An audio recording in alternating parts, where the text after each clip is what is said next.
তিনটি মন্ত্র নিয়ে যাদের জীবন, সত্যম শিবম সুন্দরম। দুঃখের পৃথিবীটা তাদের কাছে এক আনন্দ আশ্রম।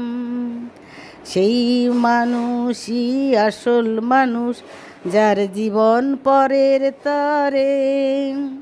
রাজার মুকুট ছেড়ে হাসি মুখে সে তো কাটার মুকুট পরে। ধূপ চিরদিন গন্ধ বিলায়, নীরবে সে জ্বলে মরে। পরের সেবায় সে হাসি মুখে নিজেকে ক্ষমা করে। তিনটি মন্ত্র নিয়ে যাদের জীবন, সত্যম শিবম সুন্দরম। দুঃখের পৃথিবীটা তাদের কাছে এক আনন্দ আশ্রম, এক আনন্দ আশ্রম। সেই মানুষ